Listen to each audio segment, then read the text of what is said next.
keep it simple. So the verbal intellectual, sun and the sky. In the intellectual, sees sun and the sky as belonging together. The intuitive sees the sun and the sky as belonging together. The first one puts it together. The second one is together. So belonging together and belonging together. Those are the two. The patient and the practitioner either belong together or they belong together.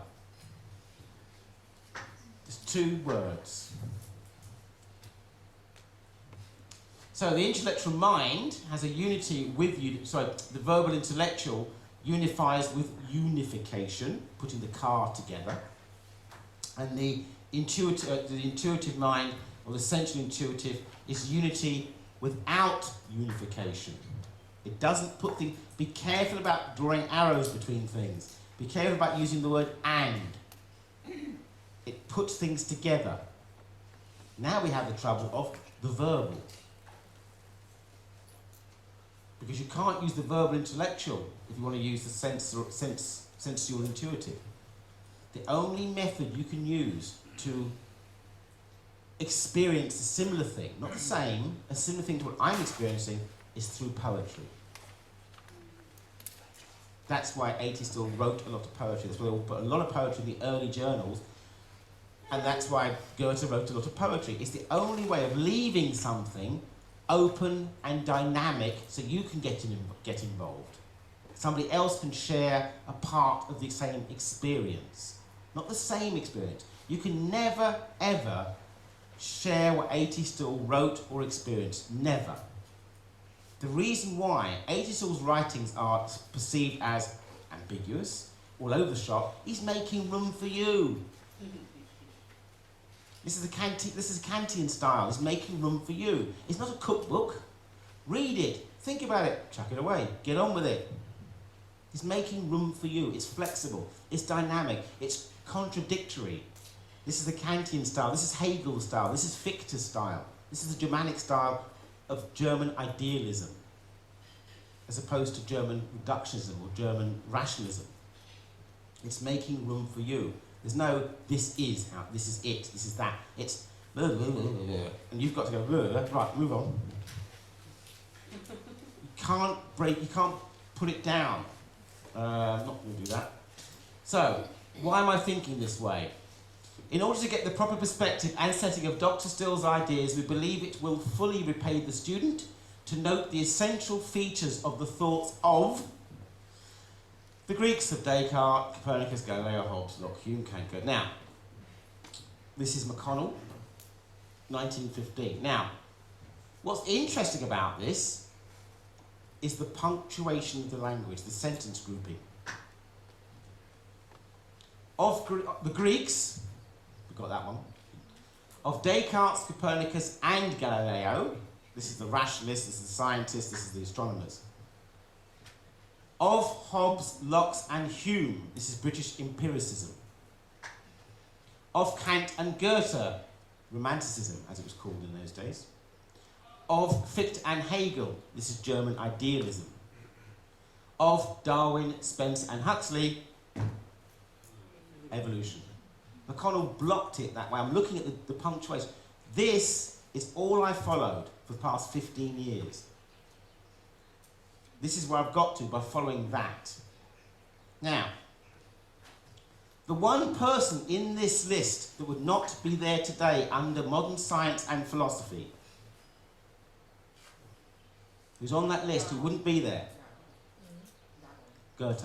We always talk about, yeah. So Darwin would be, Goethe's the one person, because he was the polarity to Descartes.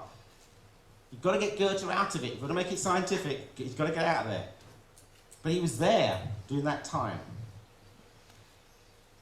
So what we tend to do is have finished meaning today. This means that means this. I can palpate it. So, the framework we use is what we call the objective-subjective thing. So when we're reading Still's text, you and Still's text, there's a separateness there. I am reading Still's text. Locating the meaning in the text as Still's original meaning. That's what I'm looking for. This is called finished meaning. We're looking for finished meaning. He said this, he meant that. What did, not the Still, what did Still want to express? Questions. What is the text trying to express? And we read the text with this in mind. To try and retrieve or identify Still's meaning, this is what happens. We attempt to reproduce what is meant. What was his intention? Being reproduced in the reader's experience. So we're reproducing. This is Cartesian. This is the man in the head. The representational theory. The meaning of the text is in Still and separateness. So we see this separate. We are doing the reading. We're outside the text. We're trying to access something behind the text. The understanding is in the reader. So we're seeing two phenomena here. Hang in there, hang in there. Two phenomena. Still's meaning and us doing the reading. As the meaning of the text is in Still's writing, this is what we're reading, trying to find the meaning through the text. And the understanding is in the Osteopath. So we've got meaning and understanding. What does Still mean? What do I understand? Are you with me? Right. The meaning of the text in the author's mind we see as objective. The understanding is reproduced in the reader's mind, we see that as subjective. So we get this objective-subjective duality again. So we get this is classical. Now, we need to overcome this. This is the essence of what Bortov was writing about in his last book. How do we know that what we're doing is correct? How can I know this is the question, how can I know what is in Still's mind is what he had in mind? How can the objective-subjective dualism we are trapped in be overcome? If I'm separate from the text, I've got a problem. How can we be sure our understanding is correct? Our only way to meaning is through the text. He's not here to answer for himself. Different readers understand the text differently. Hence the misunderstanding all over the place.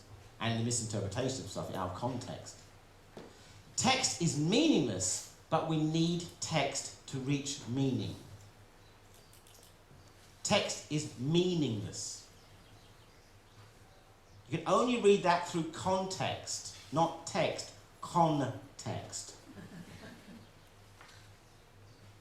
So all books are meaningless unless you have context with experience.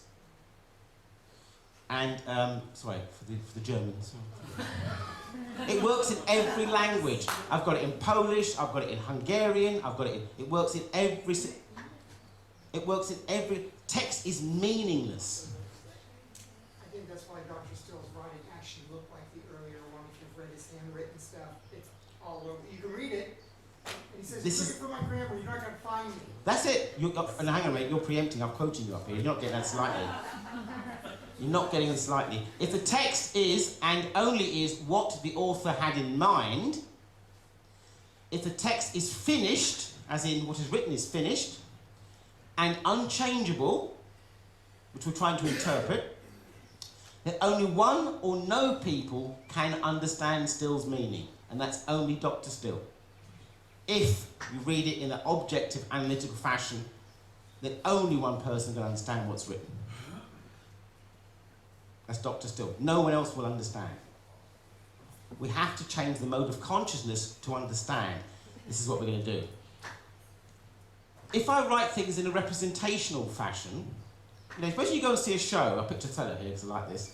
Now, here's the advert for the show. This is the advertising on the television, on the bill posters. Now, how would you feel if it was written like that? The National Theatre live represents Shakespeare's Othello. Represents it, rather than presents Shakespeare's Othello. We have a representational philosophy. It doesn't work. We need to present, in the presence of the text, not representing the text. You look at this, you think, something's wrong here. I can't put my finger on it, something's wrong. You don't represent Shakespeare, you present Shakespeare. If they're showing Othello up the road, you don't go there and say, oh, this is a representation of the original Shakespeare. No, it's happening by doing in front of you. It is the show. The text is the meaning. What we want is the real thing. But what we're doing is getting finished meaning. We interpret text as a finished product to be analysed. It's too late. We have this objective, and we'll repeat this. So we have this end product thinking. The book is finished, the end. So if it's the end, what we end up with an alleyway. That's where we're going, to a dead end. It's called nihilism. This is the problem. We have to get out of this alleyway. So we have to change our direction of thinking. Upstream thinking, downstream thinking. We need to go upstream, what is still said about going back through history, and come back down again. Every history has to begin before the event. Before the event. Before the event, here's the event. This is the end, it's done, it's finished. We have to go upstream. This is what Bortok, this is what Goethe was saying, to come down with it, to join it in the process. We're down here all the time, we're appearing and seeing. I don't know what that's all about, I've got no idea what that's all about. Anyway, language itself is something that we contrive. We forget that language, and what I'm giving to you today is just language, is so easily understood, so easily the point missed. You don't like this. Words, there are all kinds of words. They are very intellectual words. They make little sense. And they are very simple words, and you know instantly what they mean. I hope the people that read my writing look for the soul of what I'm trying to say, not the grammar, not the punctuation, not the spelling. If you're looking for that, you're not looking for me. There you go, Jason. Keep an eye on you, you know. This is Jason talking about what's still said. I'm in the soul of the words. I hope you'll give me the benefit of the doubt to try and find out what I'm trying to reach at and ignore all that other stuff that has no meaning. Sounds a little bit confusing. So, it's unfinished. It's not finished. It's unfinished. Now, we have to quickly understand the unfinished. These are the people you have to read to understand the philosophy of unfinishedness, the dynamics of everything. It's a bit of a heavy lift there, but we'll get through it. What time am I finished? Right, okay. Keep an eye on things. 12:30. Let's give another couple of minutes. So, unfinished meaning. How did he do it?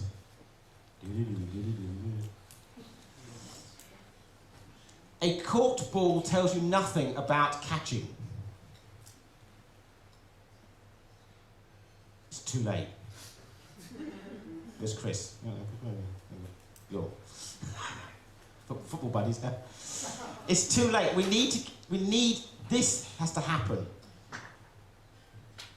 You must back up in the experience of doing, not the done. It's yourself. You're to back up. It's too late by looking at something happen, because it's gone.